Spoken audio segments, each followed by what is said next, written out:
And how far can we go? By tapping into the strange and elusive fourth state of matter.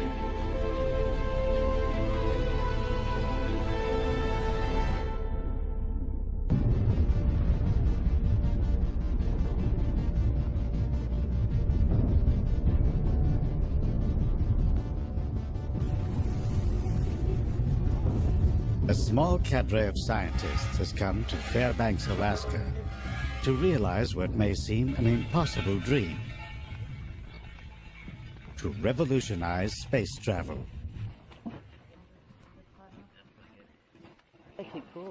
Dr. Ben Longmire and his team from the University of Michigan have designed a whole new type of rocket engine that promises a faster and more efficient way to get around in space.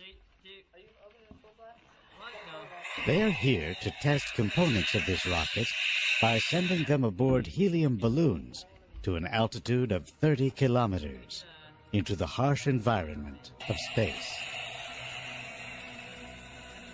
Above the North and South Poles, conditions are about as harsh as you can get.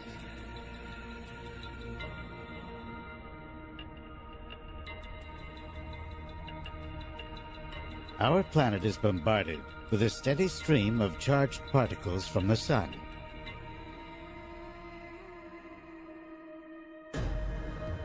Earth's magnetic field accelerates and channels them, turning the night into a spectacle of color.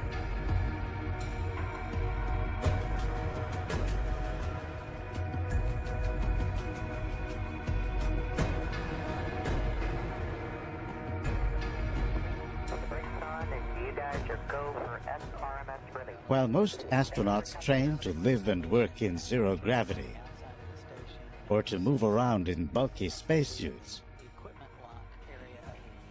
these would-be space explorers are preparing to negotiate some of Earth's harshest environments.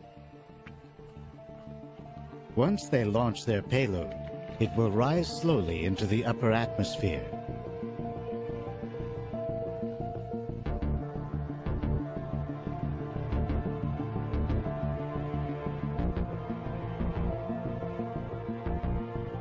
After drifting through the night, above 99% of Earth's atmosphere, the payload will detach from the balloon and parachute down to the ground.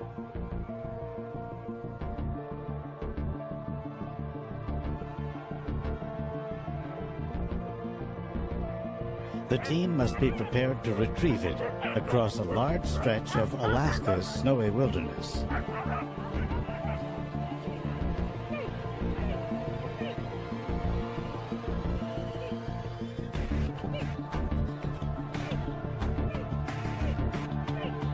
To understand the revolutionary nature of the idea they are pursuing, we go back to the dawn of rocketry.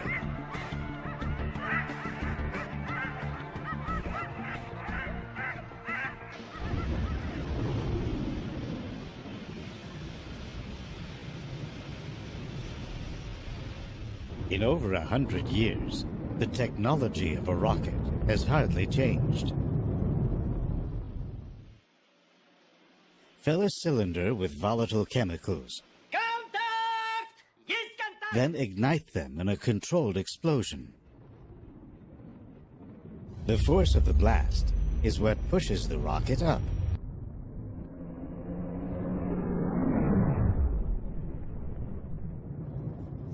Nowadays, chemical rockets are the only ones with enough thrust to overcome Earth's gravity and carry a payload into orbit. But they're not very efficient. The heavier the payload, the more fuel a rocket needs to lift it into space. But the more fuel a rocket carries, the more fuel it needs. One of the fabled Saturn V rockets of the Apollo era, for example, weighed in at 177,000 kilograms. Filled up with fuel, it weighed almost 16 times that.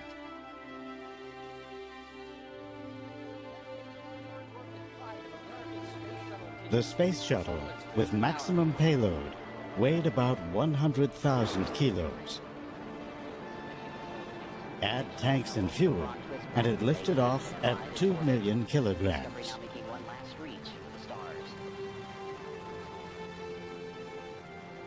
Regardless of weight, for a spacecraft to escape Earth's gravity, it must reach a minimum speed of 40,000 kilometers per hour.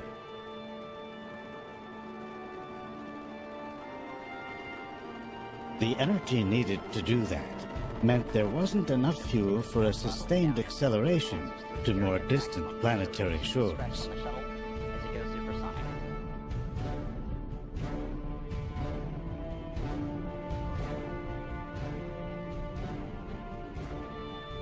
Most missions beyond Earth have relied instead on their initial launch speed to coast to their destination.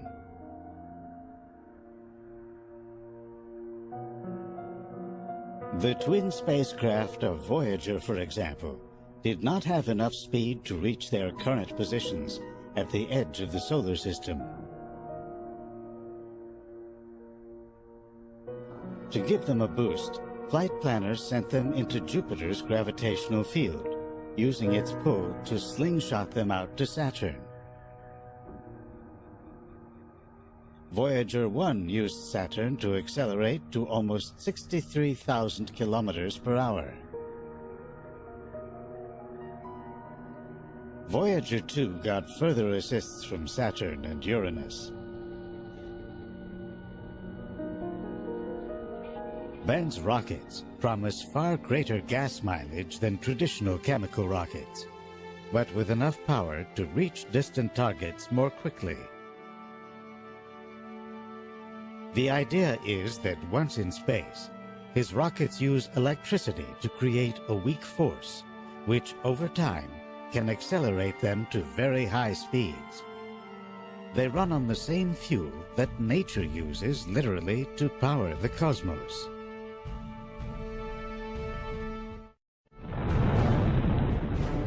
Not long after its explosive beginnings, the universe was awash in vast stores of hydrogen gas. But even as the universe continued to expand, gravity drew clumps of matter into ever denser concentrations. The earliest stars took shape, immense balls of hydrogen gas hundreds of times the mass of our Sun. As they contracted inward, they heated up and ignited. Intense radiation now began to flow through the voids. That had the effect, all through the universe, of stripping electrons away from the primordial gas. The universe became filled not with solids, liquid or gas, but with a fourth state of matter, plasma. On our planet, plasma occurs only in rare circumstances. In a hot flame, a bolt of lightning, or in a blown electrical transformer. Made up of negatively charged electrons and positively charged ions, plasma is in most cases electrically neutral, since the charges balance each other out. That led the physicist Irving Langmuir in the 1920s to compare it to the clear liquid plasma that carries blood cells through our bodies.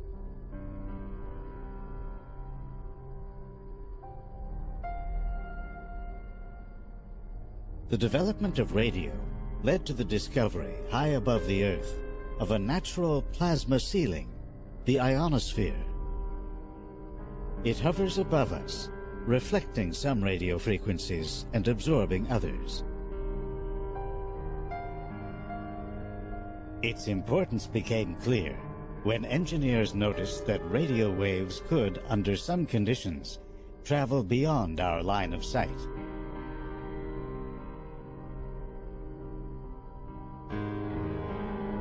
They discovered that signals could be bounced deliberately off this conducting layer in what's called skywave propagation.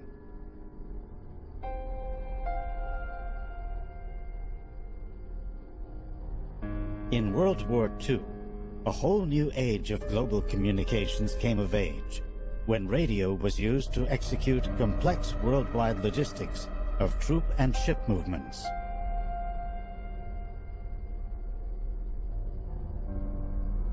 The presence of the ionosphere is due to a steady stream of charged particles, or plasma, that comes from the sun.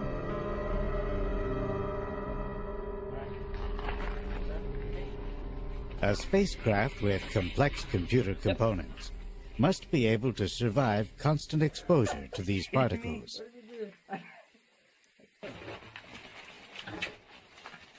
As part of their design process, Ben and his team want to test some of the specialized components of their rockets in the plasma-filled environment of our upper atmosphere.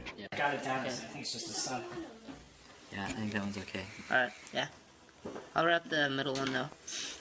Or I can just wrap it. I just These components will be mounted on a simple frame attached by rope to a high-altitude balloon. Hold on, they're not oriented the same. The frame is also outfitted with an array of novel sensors to take independent readings. One holds a colony of bacteria. The idea is that the bacteria itself can detect radiation. So it mutates in a certain way or in a very known way that when you send it into an environment with a lot of cosmic rays and a lot of perhaps X-rays from the aurora itself, it mutates. And so we'll detect sort of the level of radiation that it's exposed to by looking at these mutations after we recover the bacteria from flying it to the edge of space in these balloon capsules. Jordan, you got the camera or wait a second. Another is a series of tiny GoPro cameras converted to record the intensity of infrared and ultraviolet light, normally hidden from the human eye.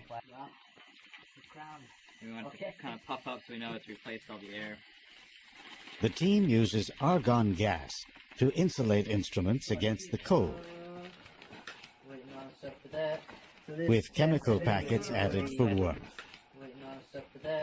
So this test, we will be doing normal video, version 70 firmware. They stabilize the frame with tiny gyroscopes and outfit it with GPS devices for tracking.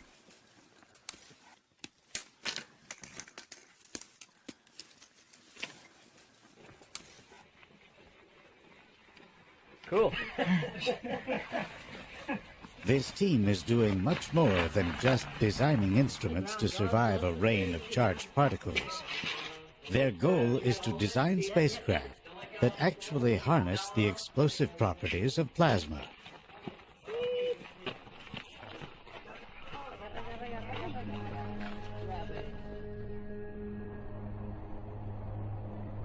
Unlike most matter on Earth, plasma conducts electricity and responds to magnetic fields.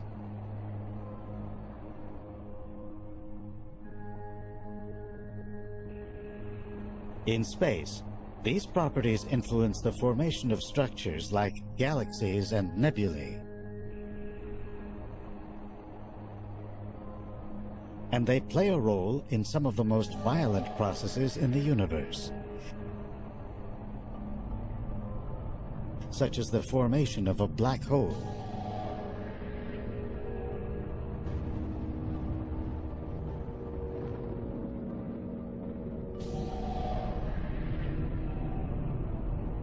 It forms in the wake of a giant star's death, when matter collapses into its core.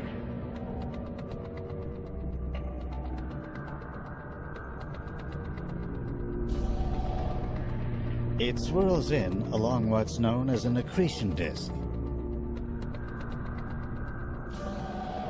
Magnetic fields take shape on the disk, rising and twisting around the polar regions.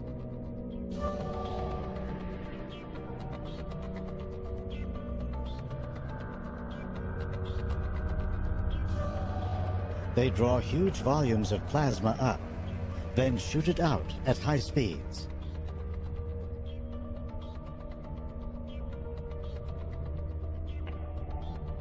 These plasma jets can extend far beyond the largest black holes.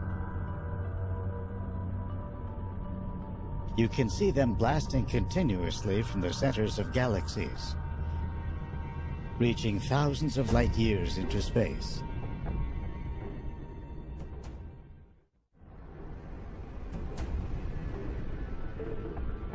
Studies of one giant nearby ball of plasma show what a complex and volatile substance it can be. In the core of our sun, high heat and crushing pressures cause hydrogen atoms to crash together. That sets off a nuclear reaction in which hydrogen atoms fuse into heavier ones like helium and carbon, generating heat. This heat slowly rises to the surface of the sun in vast plumes of plasma. You can see evidence of this process, called convection, in a pattern of ever-evolving blobs known as granules. They are like the tops of thunderstorms. Even as energy builds within, the sun's gravity and density can stifle its escape. What carries it out are magnetic fields.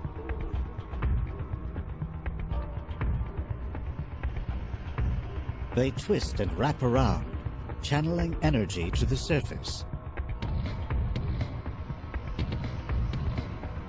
The fields can power immense loops of hot gas, about 60,000 degrees Celsius, then rise up from the solar surface and fall back.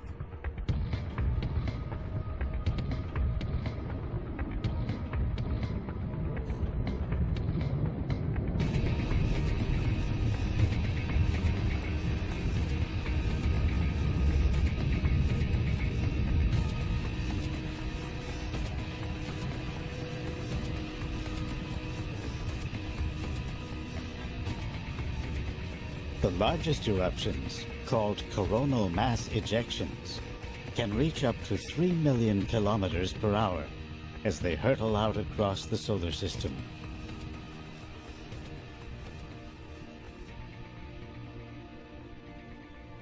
They can literally slam into Earth's own magnetic field.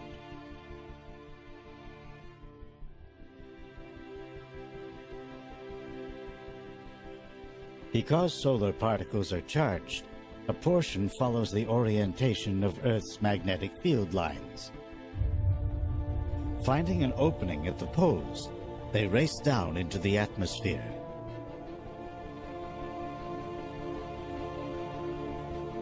You know this is happening when you see the beautiful lights of the aurora borealis in the far north, or the aurora australis in the south.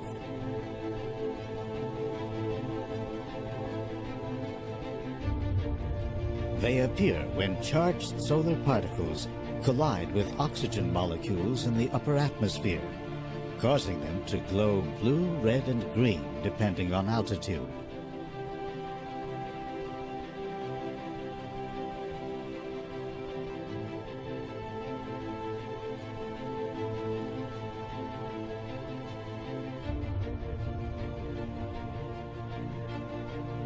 Flying through a zone called the thermosphere, some 350 kilometers above the Earth, astronauts in the International Space Station watch in awe as the aurora shimmers, framed by the glow of stars and cities at night.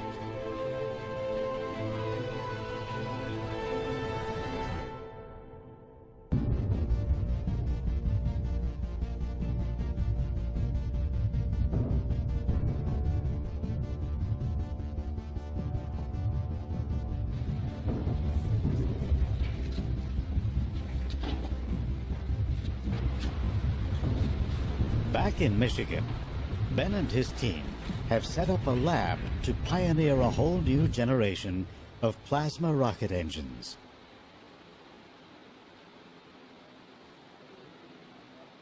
The lab recalls an earlier period of space exploration.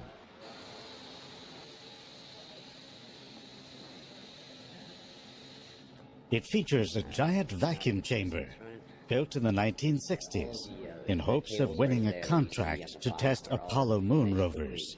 As part of all the facility upgrade that Roland has done for the X3, some of it should be able to... The chamber has given this small university team the ability to accelerate their research into the physics of plasma and rocket engine design. Tubing for the gas lines don't affect the thrust measurement. Yeah. So by having these extraordinarily flexible wires, these wires... They are actually part of a larger community of plasma rocket scientists within NASA and within private companies like Ad Astra of Houston, Texas.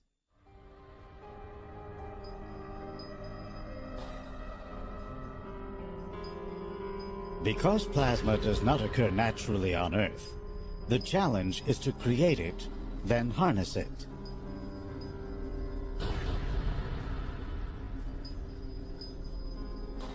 The teams inject a gas, commonly argon, into a chamber.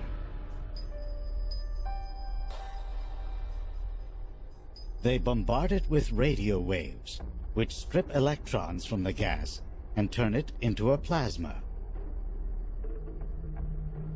The soup of electrons and ions accelerates as it moves through a magnetic field generated by superconducting magnets. A second radio blast heats it up to 1,000,000 degrees Celsius. That's enough to blast it out and propel a spacecraft.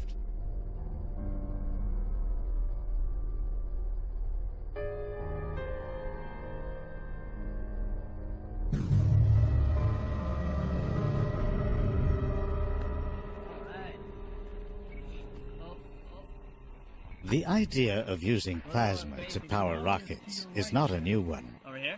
Yeah. Okay. 3, 2, 1. Go! No spin, look at that. The Polish physicist Stanislaw Ulam is said to have been inspired by atom bomb tests in the 1940s. He speculated that waves of plasma from small nuclear detonations could propel a spacecraft to extreme speeds. In the 1950s, that idea animated dreams of exploring the solar system in spacecraft like this 360-ton Mars-bound vehicle.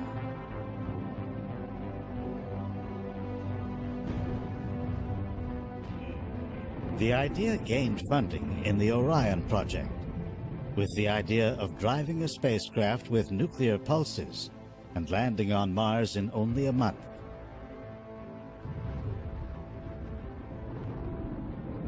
Concerns about radioactive exhaust helped doom the project.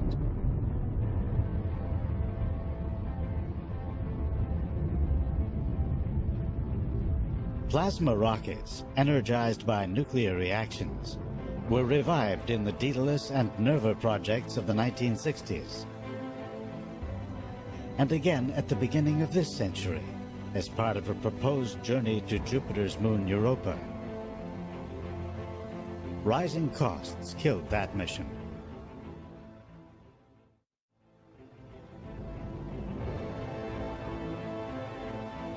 Newer plasma rocket concepts have switched to solar energy to power their engines.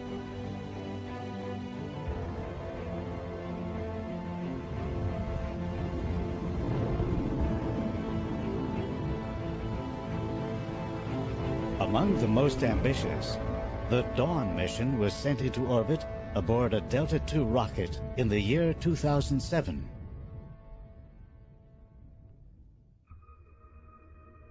It then headed out on a 10-year mission to the asteroid belt. It uses only about 10 ounces of xenon gas fuel per day. With engines designed to fire for over 2,000 days, over time, it is expected to gain an additional 38,000 kilometers per hour.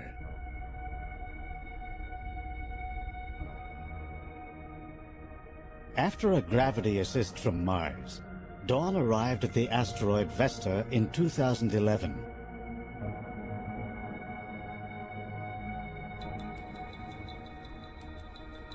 It spent a year mapping its surface and seeking clues to its interior structure.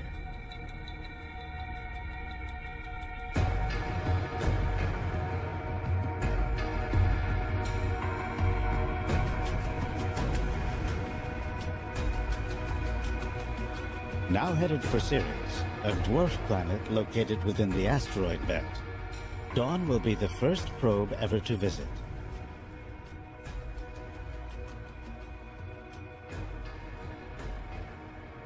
Made up of rock and ice, Ceres may well have an internal liquid ocean.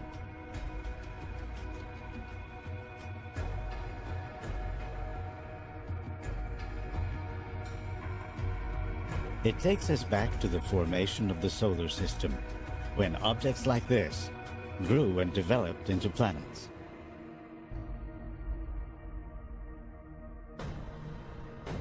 Long-range missions like Dawn are just one of many uses for plasma rockets. So NASA launches spacecraft with ion engines and Hall thrusters on board. Almost every new geostationary satellite that a company will invest in and put up in orbit will have some sort of electric propulsion device on board to do station keeping, so to do little changes in attitude and maneuvers to keep it in its geostationary orbit. NASA is planning to use a plasma rocket to do some even heavier lifting as early as 2016.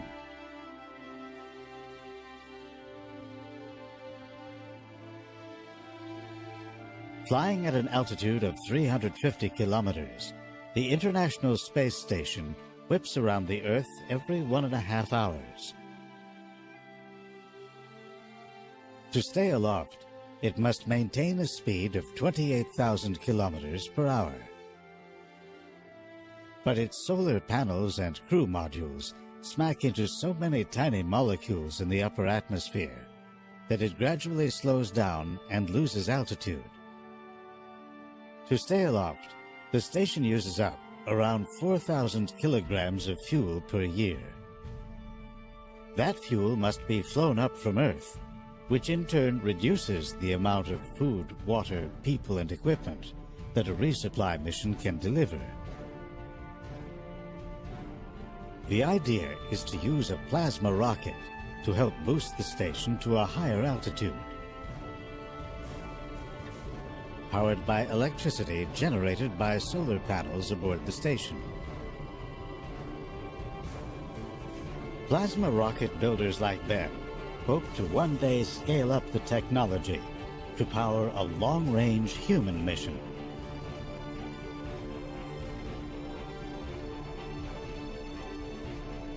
After weeks spent accelerating in Earth orbit, the rocket would make a break for Mars.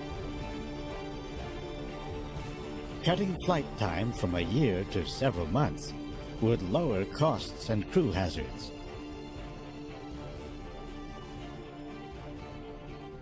In the meantime, Ben has his sights set on what he sees as an even larger revolution in space exploration. Using plasma rockets to power a fleet of miniature spacecraft.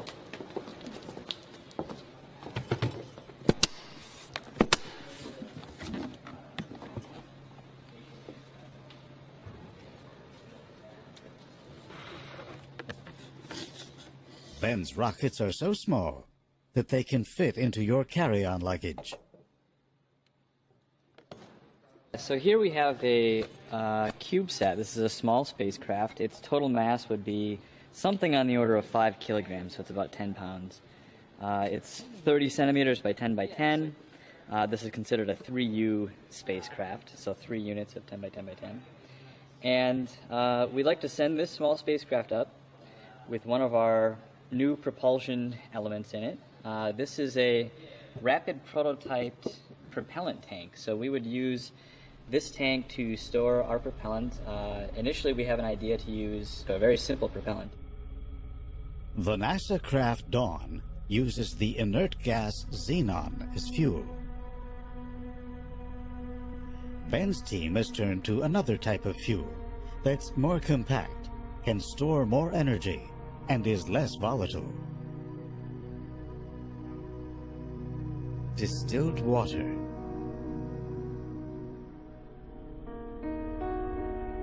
We'll ionize that propellant with radio waves, and that'll form a plasma. So we'll strip off some electrons. We'll have the sea and collection of ions and electrons.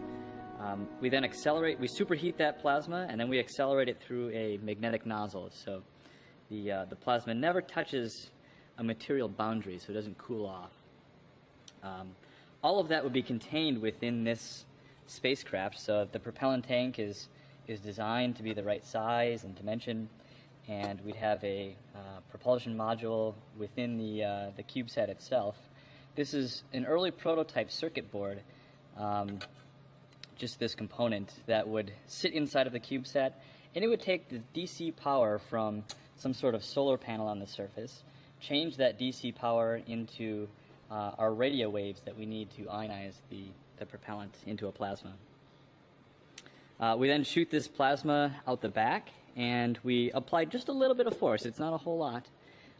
It's something like the force of a sheet of paper sitting in your hand.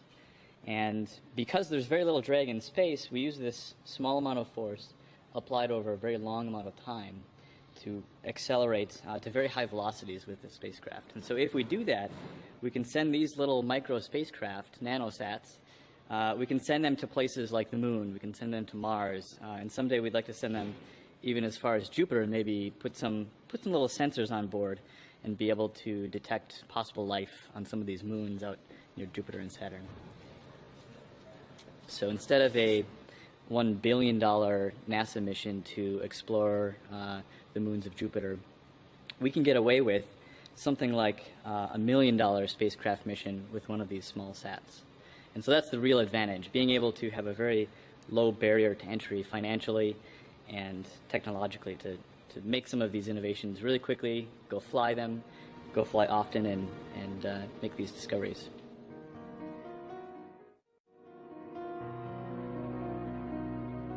Already, hundreds of micro, nano, and even smaller satellites are in orbit. They get into space by piggybacking on commercial or government launch vehicles.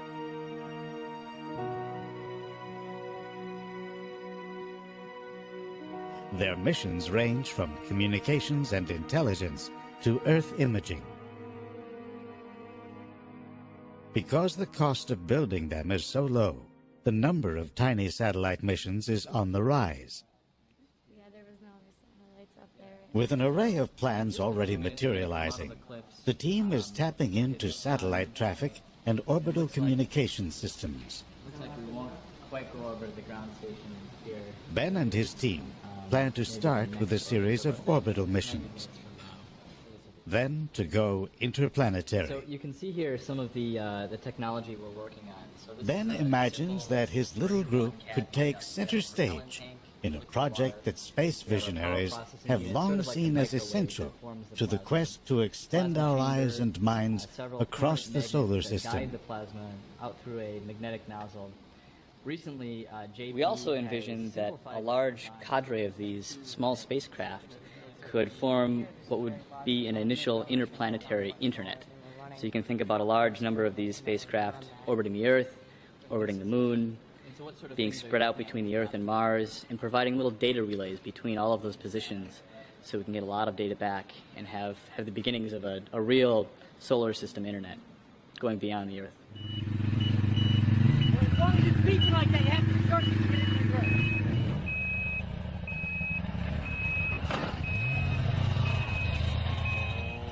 Back in Alaska, their latest payload has flown all night at an altitude of over 100,000 feet.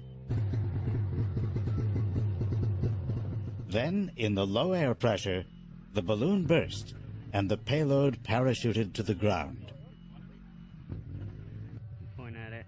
Yeah, so this is our Garmin GPS. We've got a waypoint. From in here GPS of the, signals first given Aurora off by the payload. payload, This is with the they IR have a camera good idea sensor. of where it is. And, we've And this is going to be an all-day adventure. It sounds like we've got 5 miles. But that doesn't mean retrieving it will be easy. No, we're right here. And you see where it says Sled Road? Yeah. That's the trail we're going to be following down. Oh, wow. John knows where there's a cutoff that's going to take us off that Sled Road over to Dune Lake.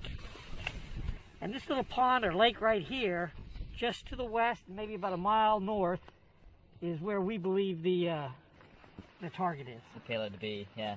So we're going to come down here, we're going to look for the turn, head out to Dune Lake, and then we're going to be off trail from here all the way up to here. Wow, okay. About 5 miles. All right. And then we're going to have, both Hans and I have these GPS locator devices. So we've got our first payload, Aurora 1, that we're going to go recover and track. We are going to use these snow machines to recover. We've got 2 expert guides that go track these for a living. Sort of one guy's a retired helicopter military pilot.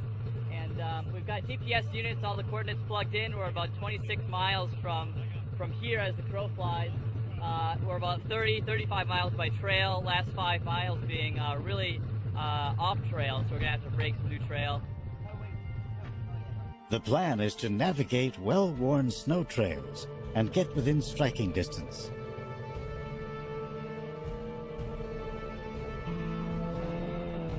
But if the payload has landed away from the trails, they'll have to brave wilderness landscapes and deep snows.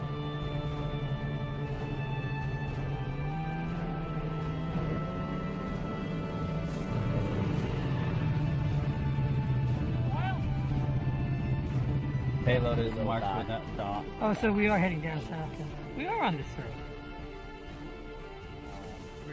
It takes nearly all day to get to a point about 7 miles from the payload.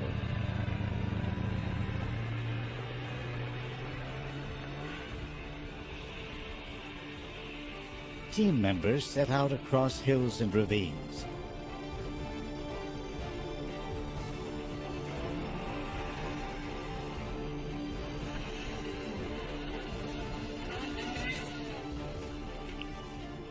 They get to within 2 miles. With time running out, they turn around. It was too far away still to snowshoe in and snowshoe back and get back before dark. Not going to happen today. We're going to go back, recoup, probably send a skeleton team down tomorrow and try for a second recovery. Really disappointing we couldn't get there. You know, I feel like we're so close. This thing came 50 miles from the initial launch site. It was floating around in the atmosphere for 10 hours. Right, I know. And, you know, it's so frustrating just to get within 2 miles.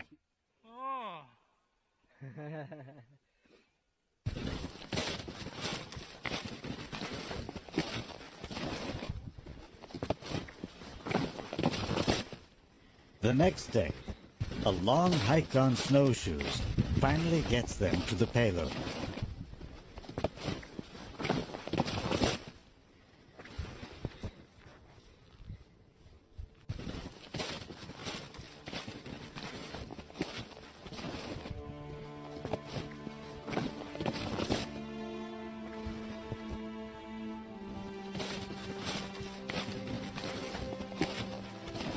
Later on, they'll say it was worth the effort. One of Ben's goals is to help boost a whole new approach to space travel that's now emerging.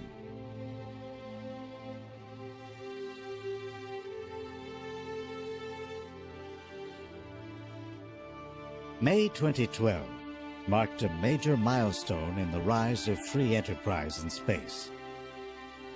The SpaceX company successfully docked an unmanned space capsule with the International Space Station.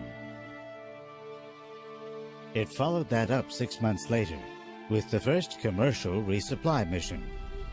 And launch of the SpaceX Falcon 9 rocket as NASA turns to the private sector to resupply the International Space Station. That's just the beginning. NASA is looking to companies to supply orbital launch services and to be long-term partners in future manned missions beyond the moon. Hoping to make big bucks, companies are developing orbital habitats and space planes laying the groundwork for missions geared to mining, exploration, and even tourism.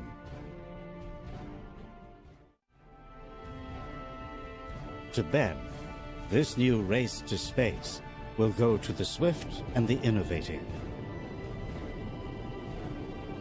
Today, because of weather and winds, he and his team have chosen to launch their payload from the spectacular Ruth Glacier in Denali National Park.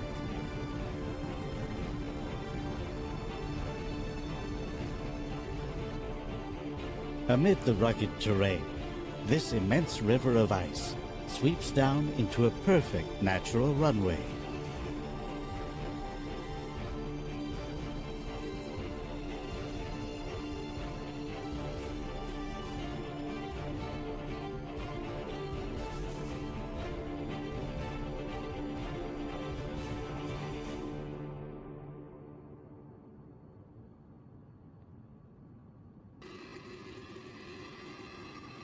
The payload and frame have been pre-assembled. The team makes a few last-minute adjustments. They inflate the balloon with helium gas.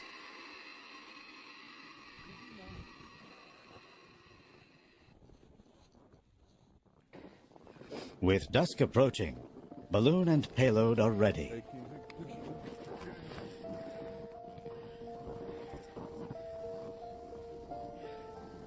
Beautiful sight.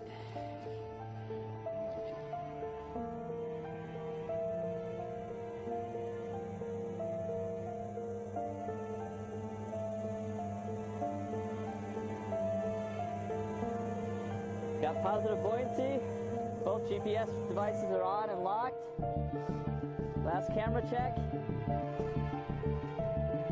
Do a pan of the team.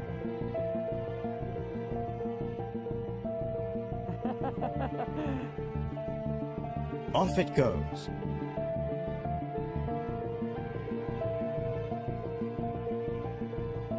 The balloon drifts up through the dense polar air.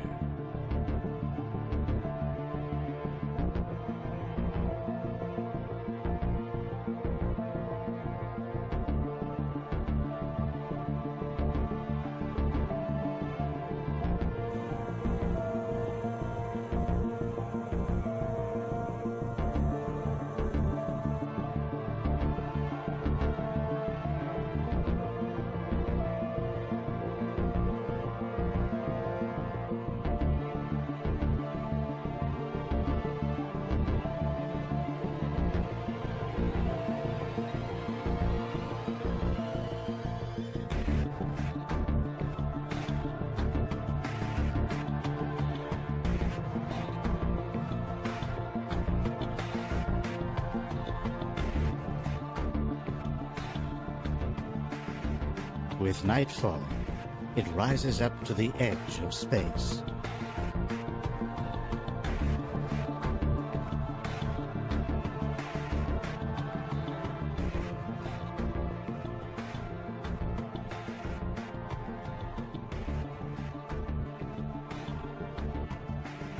Meanwhile, overhead, a solar storm is raging.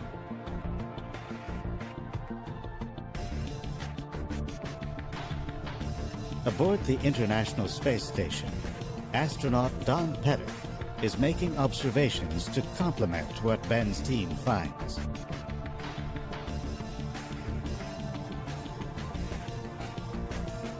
He passes over the Arctic several times during the balloon's flight.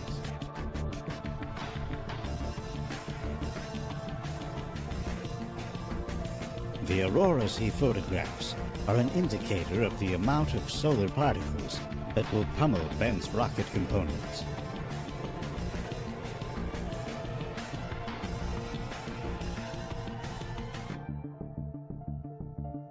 This is a time of high solar activity, approaching the peak of an 11-year cycle.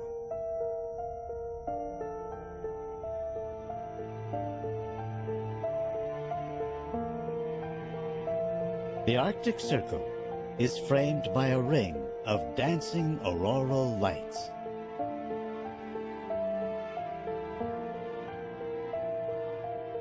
Curtains of green and red and blue drape our planet's graceful curve.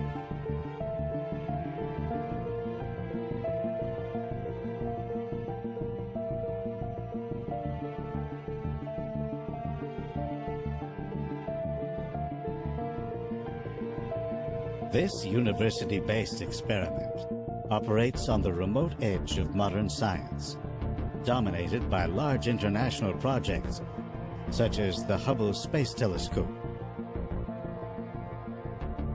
the International Space Station, or the Large Hadron Collider.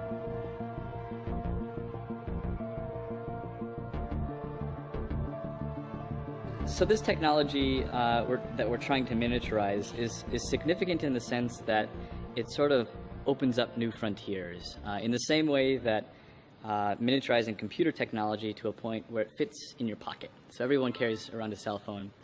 They have these miniature computers. It does a lot of data processing. It gets you to your destination by GPS. That sort of technology didn't exist 20 or 30 or 40 years ago, when you had these big mainframe computers that were at national labs. So we're trying to change the paradigm of space exploration from the national lab case to the cell phone case, the miniature case, to be able to do a lot more things and improve our capability as a species.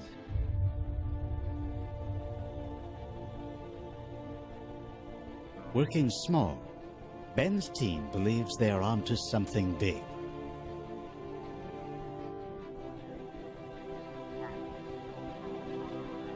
Their goal is not only to open new avenues of space exploration, but to actually seize the initiative.